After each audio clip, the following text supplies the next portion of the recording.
नमस्कार मित्रांनो, आपल्या युट्यूब चॅनलमध्ये सर्वांचं हार्दिक स्वागत आहे. आज आपण हॅलोजन डेरिव्हेटिव्ह्ज त्याच्यामध्ये न्यूक्लिओफिलिक सबस्टिट्यूशन रिॲक्शन्स त्याचे एक्झाम्पल आपण पाठीमागच्या भागामध्ये पाहिले होते. Nucleophile attacks on the carbon which is electrophilic in nature and CH bond is broken. म्हणून आपण इथं जनरल रिॲक्शन अशी घेतलेली आहे. भरपूर एक्झाम्पल आपण त्याची पाहिलेली आहेत न्यूक्लिओफिलिक सबस्टिट्यूशन रिॲक्शनची. तिथे एक्झाम्पल आपण लिहिलेला आहे CH3Br plus KOH that gives CH3OH and KBr. तिथं हा ब्रोमीन जो आहे तो रिप्लेस होतो OH न. हे आपण रिप्लेसमेंट ऑर सबस्टिट्यूशन रिॲक्शन्स असं आपण त्याला म्हटलं होतं. त्याला आपण एसिड रिॲक्शन्स म्हणणार आहे. तर nucleophilic substitution or substitution nucleophilic असं त्याचं मिनिंग आहे.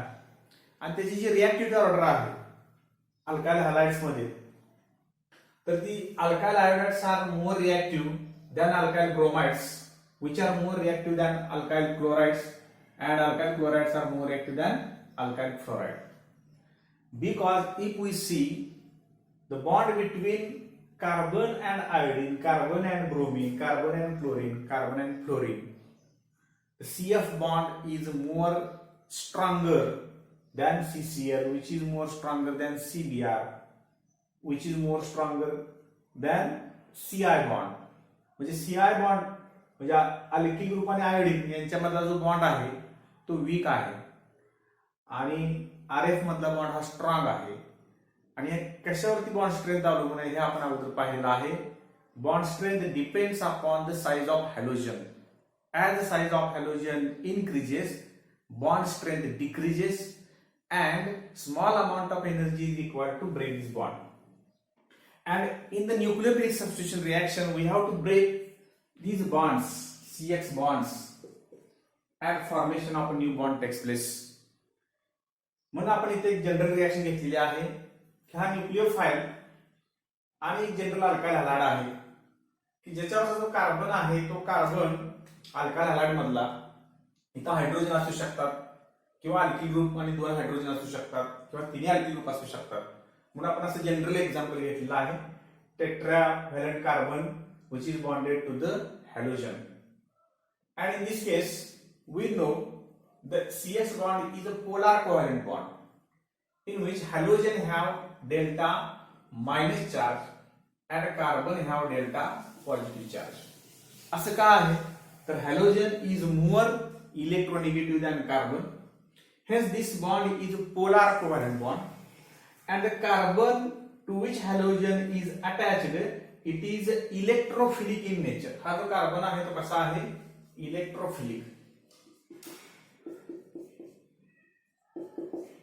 The carbon to which halogen is attached it is electrophilic in nature, hence nucleophile attacks on this carbon. हा न्यूक्लिओफाइल या कार्बनवरती अटॅक करणार आहे आणि दोन बाबी याच्यामध्ये आहेत.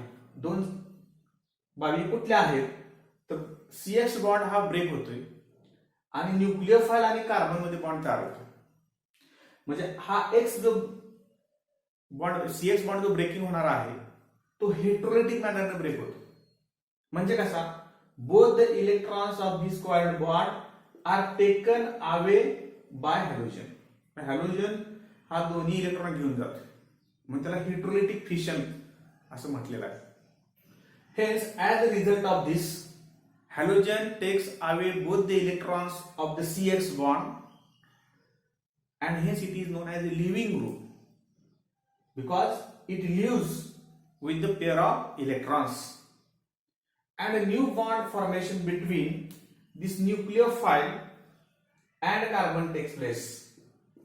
That means two things which are involved in this reaction are breaking of CH bond and formation of bond between nucleophile and carbon takes place. And hence we have to see the description of the sequence and ways by which changes takes place.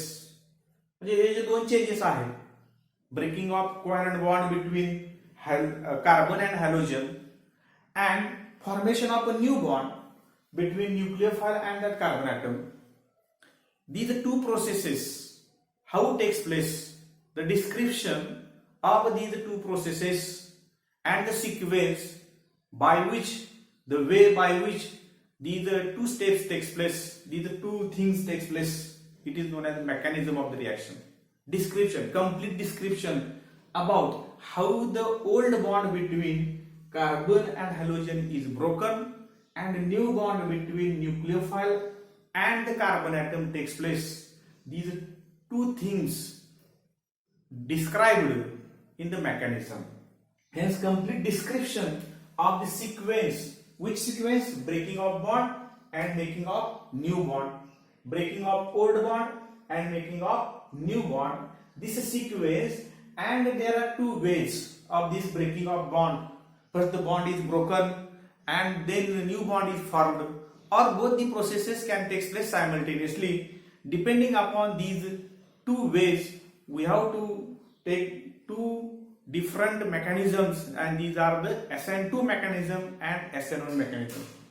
म्हणजे आपल्याला एक लक्षात येते की हा bond break होणार आहे आणि हा बॉन्ड तयार होणार आहे, परंतु यांची जी सिक्वेन्स आहे म्हणजे पहिल्यांदा बॉन्ड ब्रेक होईल आणि नंतर बॉन्ड तयार होईल, किंवा दोन्ही प्रोसेसेस सायमल्टेनियसली होतील, असं आपल्याला याच्यामध्ये बघायचं आहे. म्हणून याला म्हटले मेकॅनिझम. मेकॅनिझम काय असते? The way by which the changes takes place to form the product. Product तयार होत असताना कुठले चेंजेस त्याच्यामध्ये झाले, म्हणजे हा CR बॉन्ड ब्रेक झाला आणि COH बॉन्ड तयार झालेला आहे. ते breaking and making of bond takes place by which way or which sequence is described in the mechanism.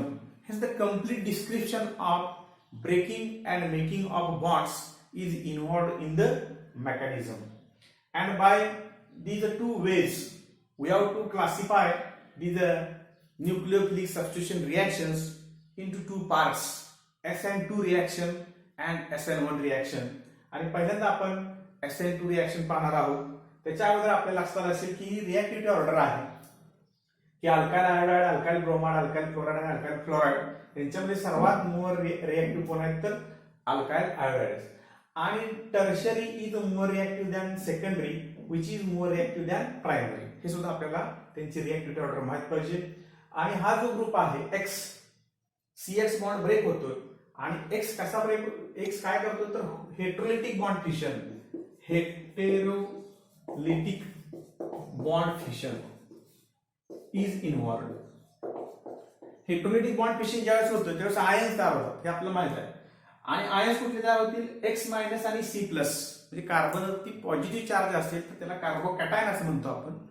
आणि X- म्हणजे halide ion, X- is formed. X- halide ion is formed. And such a type of fission is known as heterolytic bond fission, in which both the electrons are taken away by the halogen. अशा पद्धतीने आपल्याला bond breaking आणि bond making ते पाहायचं आहे. परंतु याच्यामध्ये heterolytic bond fission होतं हे दोन्ही प्रोसेस मध्ये, आयदर बाय SN2 और SN1. तर SN2 आणि SN1 काय आहे ते आपण पाहणार आहोत. तर सुरुवातीला आपण SN2 रिएक्शन मेकॅनिझम ही पाहूया. न्यूक्लियोफिलिक सबस्टिट्यूशन मध्ये SN2 रिएक्शन मेकॅनिझम, आणि म्हणून मी तिथे एक एक्झाम्पल लिहिलेलं आहे. Methyl bromide reacts with aqueous KOH, that is potassium hydroxide or sodium hydroxide when heated and forms methyl alcohol. Methyl bromide when heated with aqueous KOH forms methyl alcohol, and this is a nucleophilic substitution reaction or substitution nucleophilic, because bromine is one of the nucleophile, it is replaced by another nucleophile OH, and this reaction is known as SN2 reaction. This is the example of SN2 reaction mechanism. SN2, it stands for substitution nucleophilic bimolecular, और त्याला उलट आपण वाचू शकतो bimolecular nucleophilic substitution reaction. And the example of this is a replacement of bromine of methyl bromide by OH to form methyl alcohol is the example of SN2 reaction. मग त्याच्यामध्ये नेमकं याला SN2 का म्हणायचं हे आपल्याला बघायचं आहे. It is due to the kinetics of this reaction. Kinetics of the reaction suggests that the rate of this reaction depends upon the concentration of both methyl bromide and aqueous KOH. म्हणजे आपले ज्यावेळेस असा question असेल explain SN2 reaction mechanism, तर ज्या reaction मध्ये both the concentration of substrate and the concentration of reagent affects the rate of the reaction, it is known as bimolecular nucleophilic substitution reaction. That means the rate of this reaction, that reaction is a SN2 example of SN2 reaction, and rate of this reaction is equal to rate constant K and concentration of methyl bromide and concentration of OH minus. दोघांवरती rate अवलंबून आहे. आणि हा rate दोघांवरती अवलंबून असण्याचं काय कारण आहे, तर त्याचं मेकॅनिझम हे त्याचं रिझन आहे. त्याच्या मेकॅनिझम नेमकं काय होत असेल, तर जी स्लो स्टेप असते मेकॅनिझम मध्ये, जी स्लो स्टेप असते ती मेकॅनिझम मध्ये असणारी स्लो स्टेप त्या रिएक्शनचा रेट ठरवते. स्लो स्टेप मध्ये काय असणार, हे दोघं असणार. म्हणजे दोघं कधी असू शकतात, ज्यावेळेस bond breaking and bond making takes place simultaneously. म्हणून याचं रिप्रेझेंटेशन आपण असं करणार आहे. This is a carbon, hydrogen, hydrogen and bromine before the reaction, that is CBr bond before the reaction. And we know nucleophile attacks on this carbon because it is electrophilic in nature. Suppose nucleophile comes from the back side and this CBr bond is broken. अशा पद्धतीने ही reaction होते आणि आपल्याला एक transition state मिळते. त्या transition state मध्ये carbon आणि 3 हायड्रोजन ॲटम हे एका प्लेन मध्ये आहेत आणि partial covalent bond is formed between carbon and OH and carbon and bromine. आता जर आपण असं पाहिलं तर या ब्रोमीन वरती डेल्टा निगेटिव्ह चार्ज आहे, पार्शियल निगेटिव्ह चार्ज, कार्बन वरती डेल्टा पॉझिटिव्ह. आणि हा OH आणि कार्बन हा बॉन्ड तयार होणार आहे, परंतु हा बॉन्ड कसा आहे, पार्शियल बॉन्ड आहे. Partial covalent bond is formed by which half delta minus, हा जो निगेटिव्ह चार्ज कंप्लीट ब्रोमीन वरती होता तो आता OH वरती हाफ डेल्टा मायनस आहे. आणि दुसरा जो बॉन्ड आपला तयार होणार आहे, म्हणजे जो ब्रेक होतोय तो CBr मधला बॉन्ड आहे आणि त्याच्यावरती सुद्धा मायनस हाफ डेल्टा आणि याच्यावरती काय असणार आहे, प्लस डेल्टा. म्हणजे जो माइनस चार्ज है, negative charge, it is shared between OH and Br. It is known as transition state in which the COH bond is going to form and CBr bond is going to break. त्या rate वरून आपल्याला लक्षात येते की ही जी reaction आहे त्या reaction मध्ये दोघे इन्व्हॉल्व आहे.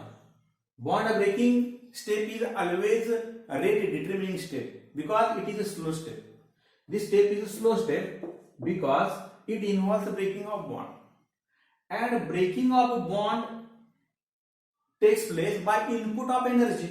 जर हा बॉन्ड ब्रेक करायचा असेल तर आपल्याला एनर्जी सप्लाय करावं लागेल. And hence it is a slow step and a rate determining step.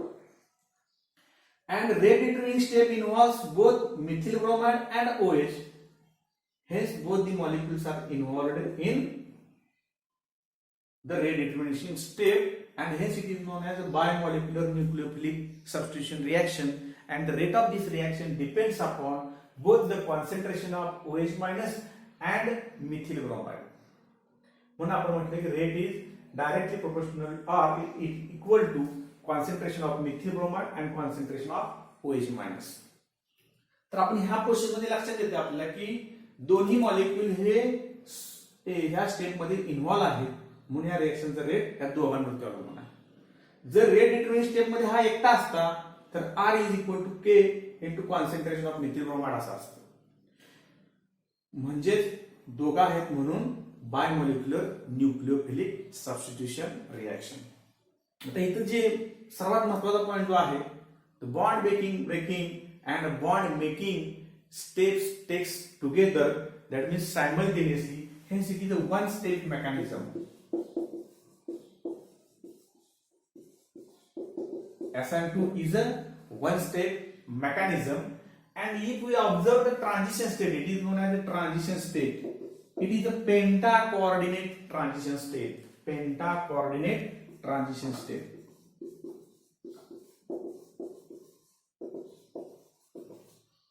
Penta-coordinate because the carbon atom is attached to 3 hydrogen atoms in the same plane, and OH from the back side and bromine from the front side. Hence, it is a penta-coordinate transition state, and it is stabilized by removal of that bromine, that is breaking of CBr bond, and hence it is a fast state. एकदा का हा OH bond carbon आणि OH मध्ये bond तयार झाला की हा CBr bond break होतो, आणि ब्रेक झाल्यानंतर हा CH3OH प्लस Br-. अशा पद्धतीने ही एका वन स्टेप मेकॅनिझम आहे, एकाच स्टेप मध्ये रिॲक्शन होते. हे ट्रान्झिशन स्टेट आहे. म्हणजे मध्ये काय होते नेमकं की कार्बन आणि OH आणि कार्बन आणि ब्रोमीन मध्ये पार्शियल कोव्हॅलंट बॉन्ड आहे, and the negative charge is shared by OH and Br. Negative charge जो आहे तो दोघांनी शेअर केला. अशी जी ट्रान्झिशन स्टेट आहे त्या ट्रान्झिशन स्टेट मधून CBr बॉन्ड परत ब्रेक होतो. म्हणजे OH and Br are equidistance from carbon in the transition state. आणि आपण याचे जे सायलेंट फीचर्स आहेत या रिॲक्शनचे ते पाहणार आहोत. SN2 रिॲक्शनचे सायलेंट फीचर्स आणि SN1 चे सायलेंट फीचर्स दोन्ही आपण एकत्र पाहूया. SN2 रिॲक्शन का म्हणायचं त्याला हे जर लक्षात आलं असेल तर आपल्याला एक्सप्लेनेशन थोडक्यात असं लिहायचं आहे. फीचर्स मध्ये पहिलेच जे फीचर आहे, it is a one step reaction mechanism and bond making and bond breaking takes place simultaneously.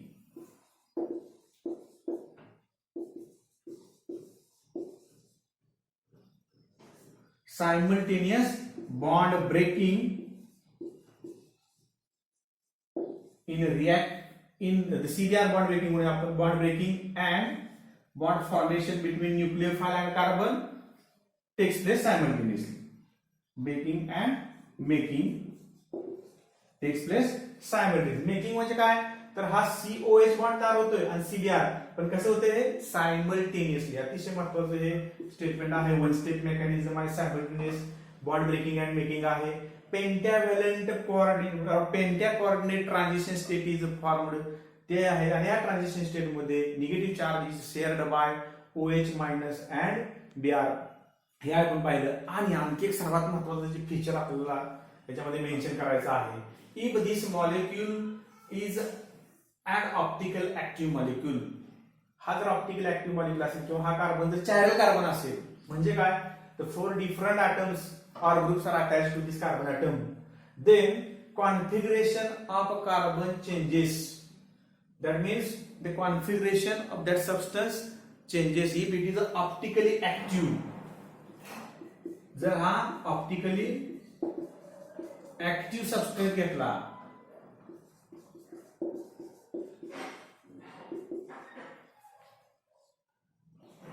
substrate is used, then inversion of configuration. Inversion, very important point. Inversion of configuration म्हणजे हे जर Dijkstra असेल तर येणार Leo येणार आहे, त्याला Walden inversion. It is also known as Walden inversion. Walden inversion असे सायलेंट फीचर्स आपण दोघांची तुलना ज्यावेळेस करू त्यावेळेस डिटेलमध्ये पाहूया. ही SN1 रिॲक्शन आहे, सॉरी SN2 रिॲक्शन आहे. तुम्हाला काय काय लिहायचं बघा. SN2 reaction, meaning of the SN2 reaction, it is a bimolecular nucleophilic substitution reaction and the example of this bimolecular nucleophilic substitution reaction is alkaline hydrolysis of methyl bromide. Alkaline hydrolysis of methyl bromide to form methyl alcohol. हे त्याचं example आहे. ही त्याची reaction आहे. रिॲक्शनला half mark आहे. कायनेटिक्सला परत half mark आहे. Half mark to this kinetics, half mark to the reaction. 3 मार्क्ससाठी रिॲक्शन येऊ शकते. 1 मार्क या स्टेप साठी आहे की ज्याच्यामध्ये संपूर्ण तुम्हाला हे slow RDS, bond formation, bond breaking, half delta minus, half delta minus, याच्यावरती plus delta, transition step and formation of CH3OH plus Br minus, ही जी संपूर्ण स्टेप आहे त्याच्यासाठी 1 मार्क आहे. आणि हे जे एक्सप्लेनेशन आपण दिलं, जी सायलेंट फीचर्स सांगितली, it is a one step reaction mechanism. Attack आपण आणखी एक सर्वात महत्वाचं ह्याचं फीचर आहे back side attack. Back side attack of nucleophile. Nucleophile कुठल्या बाजूने अटॅक करतो तर अतिशय महत्वाचा पॉईंट हा बॅक साइड अटॅक. इन्व्हर्जन का होतं वर्ल्ड इन्व्हर्जन आपण त्याला म्हटलं. Why inversion of configuration takes place if optically active substrate is used. हा जर सबस्ट्रेट ऑप्टिकली ऍक्टिव्ह आपण युज केला तर इन्व्हर्जन ऑफ कॉन्फिगरेशन होतं. त्याला वर्ल्ड इन्व्हर्जन असं म्हटलं. 100% inversion of configuration takes place. आणि हा जर प्रोडक्ट जर रिएक्टंट डेक्स्ट्रो असेल तर तो यू असतो. आर असेल तर एस कॉन्फिगरेशन असते. हे आपल्याला पाहायचं configuration R and S configuration. आणि डेक्स्ट्रॉन लिव्ह आपण पाहिलंच ऑप्टिकल ऍक्टिव्हिटीमध्ये. तर त्याचं कॉन्फिगरेशन कम्प्लिटली चेंज होणार आहे म्हणून त्याला म्हणजे वाल्डन इन्व्हर्जन. असं का चेंज होतंय जो लिव्हिंग ग्रुप आहे त्याच्या अपोजिट साइडने न्यूक्लिओफाइल कार्बनवरती अटॅक करतो. Are nucleophile approaches towards the electrophilic carbon from the side opposite to the halogen atom. Halogen atom ज्या बाजूला आहे त्याच्या अपोजिट साइडनं न्यूक्लिओफाइल अटॅक करतो. म्हणून जो COH बॉन्ड तयार होतोय तो त्याच्या अपोजिट साइडला असेल. जो प्रिव्हियसली फॉर्मर बॉन्ड होता CBr बॉन्ड त्याच्या अपोजिट साइडला COH बॉन्ड तयार होतो. म्हणून फीचर मध्ये सर्वात महत्वाचं back side attack, simultaneous bond breaking and making, optically active substrate जर यूज केला तर inversion of configuration takes place and penta coordinate transition state is involved. अशा पद्धतीने वन स्टेप मेकॅनिझम आहे ते आपण SN2 इथं थांबूया. Will see SN1 reaction to the next period. Thank you.